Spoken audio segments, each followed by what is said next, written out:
that guru is anyone who has become competent in controlling the tongue, controlling the mind, anger, the belly, and the genital. If these 6 kinds of control are there, he is fit for becoming a spiritual master teacher. Prtiving yasishyat. He can make disciples all over the world. And if you cannot control your tongue, your anger, your mental concoction and speculation, then how can you become a spiritual master? It is not possible to realize Kṛṣṇa unless all these are controlled. One who can control the senses is called Goswami or Swami, master of the senses, master of controlling these 6 kinds of sensory activities. So the beginning of authentic spiritual life is controlling jihva, the tongue. Sevon mukhe hi jihvadao, svayam eva svuratyadaha. Seva. The tongue can be engaged in the service of the Lord. How? You chant the holy names of Kṛṣṇa and always glorify his qualities, activities, and so on. Savai mana Kṛṣṇa padara vindayor, vachangshi vaikunta gunanuvarnane, karau harer mandira majanadishu, shrutim chakarachuta shatkatodaye, mukunda lingayalala darshane drashau, tadbritya gatra sparshenga sangamam, grahanam chatatpada saroja saurabhe, Srimat tulasya rasanam tadarpite. Padao hare kshetra padanu sarpane. Shiro hrishi kesapada bhivindane. Kamang chadasye nachukama kamyaya. Yatottama shloka janasraya ratihi. King Ambarish fixed his mind on the lotus feet of Lord Kṛṣṇa, engaged his words in describing the abode of the Lord, his hands in cleansing the temple of the Lord, his ears in hearing the pastimes of the Lord, his eyes in seeing the form of the Lord, his body in touching the bodies of the devotees, his nostrils in smelling the flavor of the flowers offered to the lotus feet of the Lord, his tongue in tasting the tulsi leaves offered to him, his legs in traveling to the holy place where his temple is situated, his head in offering obeisances unto the Lord, and his desires in fulfilling the desires of the Lord. And all these qualifications made him fit to become a topmost pure devotee of the Lord. Srimad Bhagavatam 9:4, 18 through 20. So this is the process of devotional service, engaging all the senses in the service of the Lord.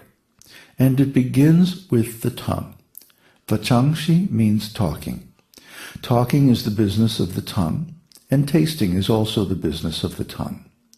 So you engage the tongue in the service of the Lord by glorifying him and by tasting the prasadam, or food offered to him. You take a vow that whenever I shall speak, I shall simply speak to glorify Kṛṣṇa, nothing more. That is control of the tongue. If you don't allow your tongue to speak any nonsense, then your tongue will be purified. We often sit together and talk so much nonsense.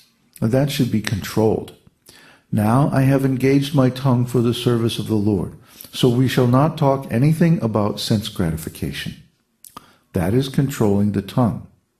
I cannot eat anything except pure vegetarian food which is offered to Kṛṣṇa. This is controlling the tongue. So these are simple, easy techniques, but they have great, great value, because Kṛṣṇa will be pleased by our austerity and he will reveal himself. You cannot understand Kṛṣṇa by your own tiny effort. You cannot see Kṛṣṇa with your material eyes. You cannot order Kṛṣṇa, Kṛṣṇa, please come, dancing and playing your flute, and I shall see you. No, Kṛṣṇa is not subject to your order. You cannot make Kṛṣṇa appear so that you can see him. Therefore, our approach to understanding Kṛṣṇa, realizing Kṛṣṇa, is to act in such a way that Kṛṣṇa will want to see us. So this is the secret of God realization. This is how to attain Kṛṣṇa. This is a deep secret which is hardly known by anyone. You will not find it in any book. It can only come from the self-realized souls who have already realized Kṛṣṇa and can share from their experience. So just like if you want to get my attention, you say, "Hey, David." Hey, you call my name. Huh?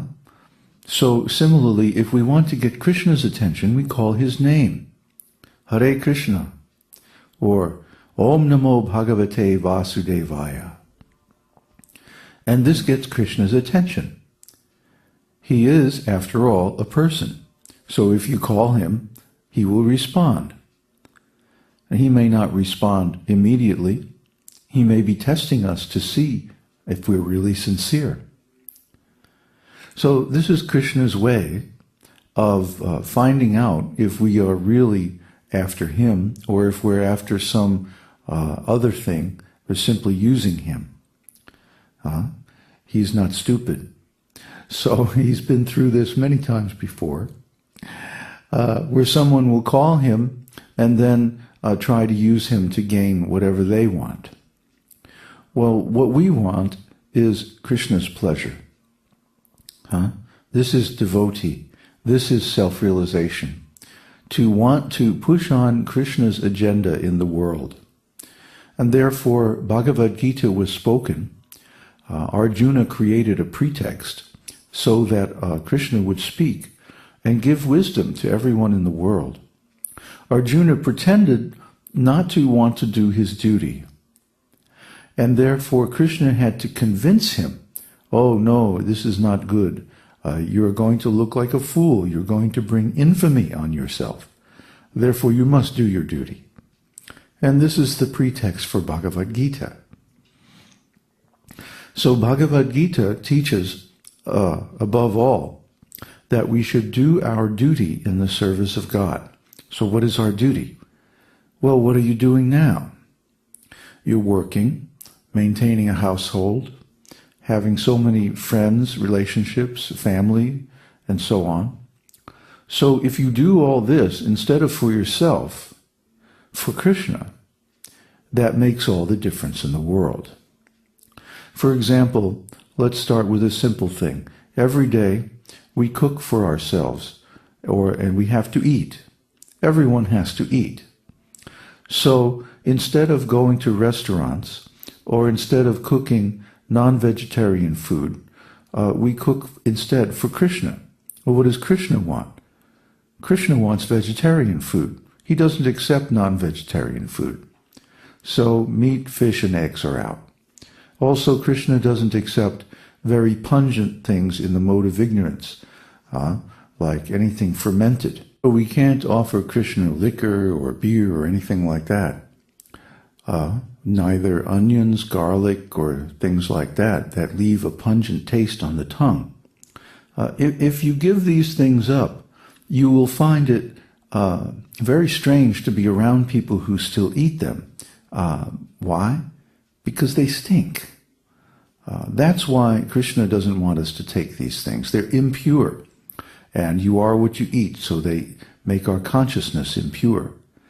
We cannot approach Kṛṣṇa and we cannot attract Kṛṣṇa when we have impure senses or impure body, impure mind or impure heart. Therefore, all these things have to be purified, and the process of purification begins with the tongue. So every day, please chant Kṛṣṇa's name, Om Namo Bhagavate Vasudevaya, and offer Kṛṣṇa nice vegetarian food. And this will help us to become purified, so we can attain our perfect bodies.